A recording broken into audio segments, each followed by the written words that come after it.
is weird. This is really weird. I am not used to this seating position. So, welcome to another MotoCamp Vision video. I am riding an RnineT. I am super late to the game in terms of doing a review on this, but figured I'd tell you about the other iterations of the bike while I'm riding it. And also some of the things going on with this. There's an Uber self-driving car. San Francisco things. This has 110 horsepower. It's the dual overhead cam, oil-cooled boxer engine. Let's go over, I think it's like 75 foot-pounds of torque. Don't quote me on that, I'll annotate it. But yeah, I mean, it's no slouch. Like, I definitely feel like it's got plenty of power. How much do you need for the city, right? It's all about torque. It's all about torque, low-end torque. And so that's definitely what this boxer engine is all about. So there's different iterations of this bike at this point. This bike, I think, came out around 2014. There is now, the Scrambler version came out next, and then now you've got the RnineT Racer, RnineT Pure, and you're going to have the RnineT Urban GS. So the Scrambler is different in the sense that it's got a 19-inch front wheel versus a 17-inch, so it's going to handle a lot different than this will. It's also got a traditional fork versus this inverted suspension. You're kind of scaling back in terms of the components being used. Okay, things shifts pretty much similar to my bike. If you're not used to the BMW gearboxes and you're used to the Japanese gearboxes, they tend to be a little more clunky. I actually personally prefer that. It's very positive engagement. Some people prefer it the other way. To each their own. So lane splitting with this, it's really not much different from my bike in terms of the width. The height is obviously very different. I actually prefer the higher seating position of a GS, and it sounds stupid that I'd rather prefer a GS over this for lane splitting. But it's also more so what I'm used to as well. So this thing sounds pretty excellent, even just idling around. It's not an obnoxious sound. I think this has the Acro exhaust. That's Akrapovic, rather. Akrapovic. That's the correct pronunciation. Akrapovic. Sounds great. Yeah. So in terms of the width, your widest point on this bike is the handlebars, assuming you don't change them. So you have a good point of reference in terms of your width. You're pretty much putting your hands out as far as this bike is wide, and so. I know a lot of people are always concerned about the boxer engine. There's a lot of people that are not used to the BMW bikes, and they're wondering how hard is it to squeeze by cars with this, and it's really not a big deal. Yeah, it's just, so I'm not used to the 17-inch front wheel. I really haven't ridden a whole lot of smaller sport bikes, not to say this is small by any means, but it certainly feels like it. It's it's a 500-pound bike, I think. I'll annotate, the exact numbers with that, but it does not feel heavy at all, because your center of gravity is very low with the boxer engine. In fact, I probably prefer having a little more weight down low than having no weight, because it kind of makes you a little more stable. Think of like a tightrope walker, and they have that balancing beam or balancing rod or whatever you want to call it. That's kind of what this engine is sort of doing. It's kind of putting your weight out and keeping everything low.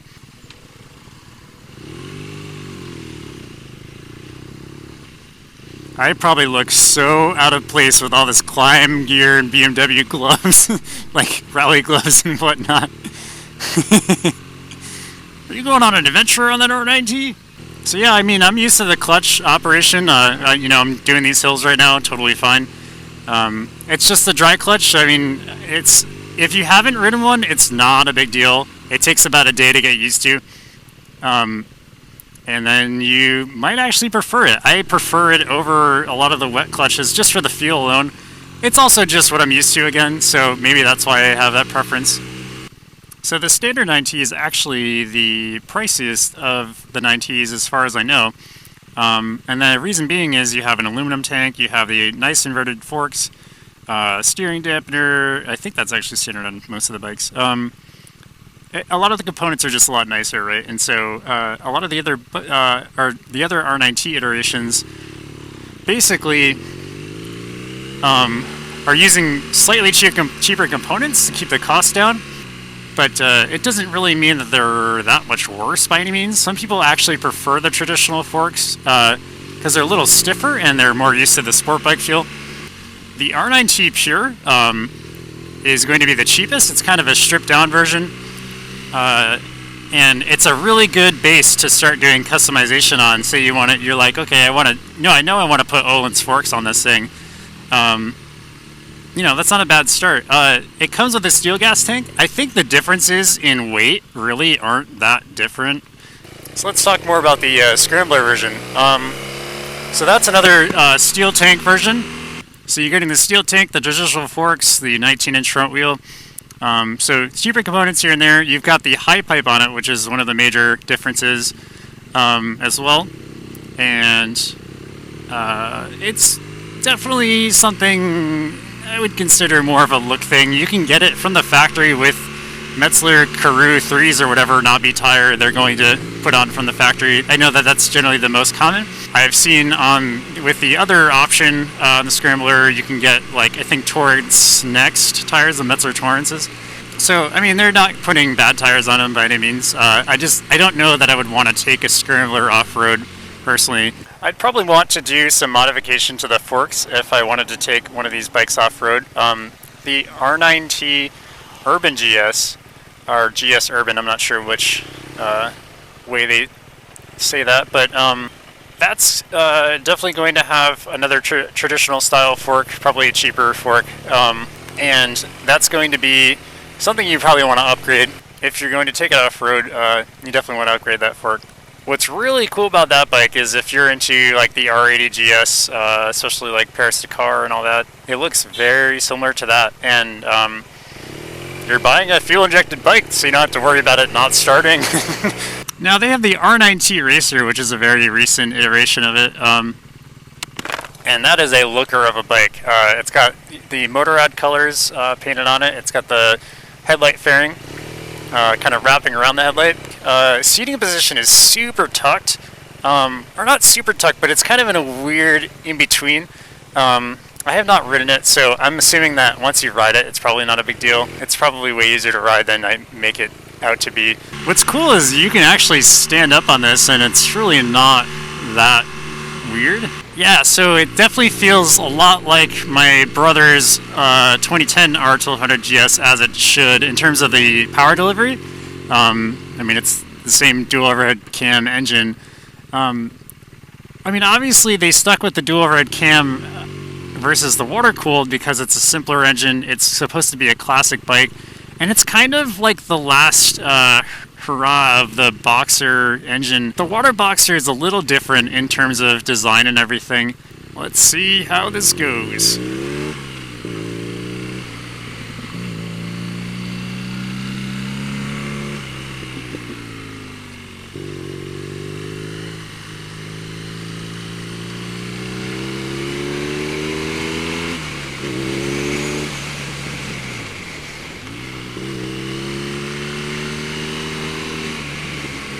Yeah, that feels really good in the corners. Man, I don't know that I'd want a more narrow bar. I know we just had a customer come in literally right before I did this test ride, and he's like, I want to make these bars a little more narrow. And I'm like, okay, sure. To each his own. I mean, he was very much used to the sport bikes.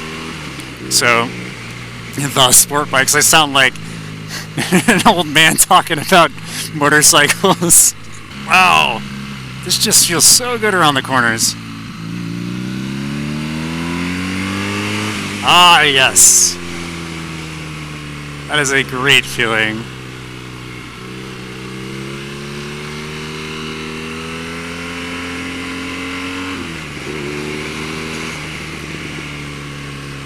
Don't be afraid to rev these engines. While they kind of do redline at about 8.5 grand. They're meant to barely be traveling around like $4,000 cruise. That's pretty much what I ride around on with my GS. I mean, you get a lot of the power kind of down low. And that's what's really cool about these bikes. I'm definitely more of a, prefer like the low end torque, the grunty feel of things. So that's definitely what you're getting with this bike and all the other iterations of the RnineT.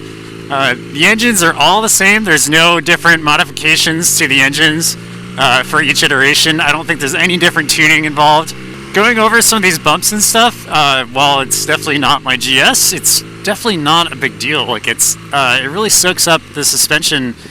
Sorry, the suspension really soaks up a lot of the bumps and stuff, and it's a really smooth ride. And that's another difference between like this and a classic bike. Is like if you want to go buy a classic bike, but then you're like, oh, I kind of want the modern technology behind motorcycling. The better brakes, the better suspension. You don't have to worry about thinking 5 seconds in advance to start braking. That alone is worth it in my opinion. And maybe this is something you have as almost like a main commuter bike or something even, just to add to your classic collection. And so it's not really breaking too far away from your classics. I mean, hey, this is certainly going to be a classic someday.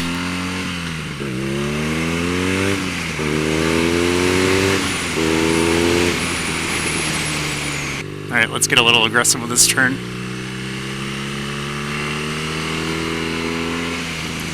That's another thing I want to mention. For you guys that aren't used to the boxer engine bikes, will I scrape that boxer engine when I'm really doing some twisties? No, you're not going to do it. At that point, when you're scraping your engine, your valve covers rather, that's when you've already low-sided. That's not going to happen. Uh-oh, selfie sticks. Selfie sticks everywhere. What's really cool about the boxer engines is you have all this low-end torque, right? And so if you go into a corner, when you're geared too low, right? You're in like, say you want to be in second gear, but you're in third, right? It doesn't really matter. Like you just power out of it anyway because it's just got so much torque low end. It's not an issue. It's not like these Japanese bikes where you have to keep revs high. And in my opinion, that makes it a lot easier and just more fun to ride, really. Let's talk about the brakes real quick. Brembo, front and rear. Pretty much BMW standard fare, and that thing definitely stops really quick if you're doing your part. Obviously, the ABS systems on these newer bikes, BMW-wise, are excellent. So if you're considering one of these bikes, go do a test ride. Just find a dealership, go do a test ride, and you might regret it because you might be ending up with a new bike. There's tons of aftermarket options and stuff in terms of all the parts and stuff. I sell plenty of stuff all day at the dealership. Rosoma, Unit Garage, Moto Gadget, SW Motec, all that stuff. So Wunderlich, whatever. Just plenty of aftermarket parts for this guy because that's the idea behind this. Is just you get this bike and you customize it and you have fun with it and you make it yours. If you're looking for Unit Garage parts, I know that our dealership is one of the few in the country that imports that stuff. So BMW Motorcycles of San Francisco, I'll leave a link in the description box. Alright guys, so while I'm at it, I'll tell you a little bit about the channel, some updates going on. So I'm actually quitting my job. I am not going to be working at BMW. I will be working with my brother. That means I won't have the direct access to these bikes to do these kind of things. But hey, that's not a big deal. Hey, you in that climb gear, you going on an adventure on the RnineT? So, what are my thoughts about the highway on this thing? Doable. I don't think I'd have any issue doing any decent distance on the highway with this. I don't know that I'd want to pick it over an RT or something, but it's certainly doable. It's not going to be the most comfortable bike, but that's not what it's designed to do, right? It's just designed to be a fun bike.